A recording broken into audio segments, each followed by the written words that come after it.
घरफोडी करणाऱ्या सिद्ध काळ्यास 2 वर्षासाठी एमपीडी अंतर्गत स्थानबद्ध करण्यात आलं आहे।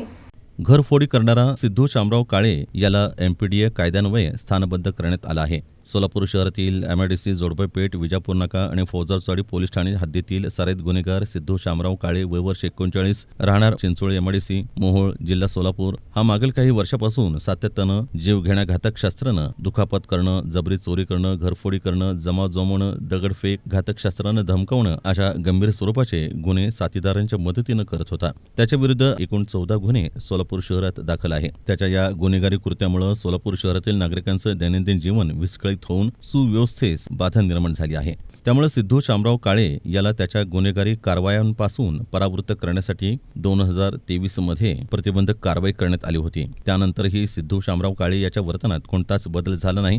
त्याला प्रतिबंध करण्यासाठी एम राजकुमार पोलीस आयुक्त सोलापूर शहर यांनी त्याच्या विरुद्ध एमपीडीए अधिनियमानुसार स्थानबद्धतेचे आदेश निर्गमित करून त्याच्यावर दिनांक 23/4/2025 रोजी स्थानबद्ध आदेशाची अंमलबजावणी करून येरवडा कारागृह पुणे इथं दाखल करण्यात आला आहे। ही कारवाई एम राजकुमार पोलीस आयुक्त यांच्या मार्गदर्शनाखाली डॉक्टर दीपाली काळे पोलीस उपायुक्त गुन्हे विशेष शाखा, विजय कबाडे पोलीस उपायुक्त परिमंडळ, राजन माने सहाय्यक पोलीस आयुक्त गुन्हे, प्रताप सुमन सहाय्यक पोलीस आयुक्त विभाग 1, सुनील दोरगे, प्रमोद वाघमारे, तुकाराम घाडगे, विनायक संगमवार, सुदीप शिंदे, अक्षय जाधव, विशाल नवले यांनी केली आहे।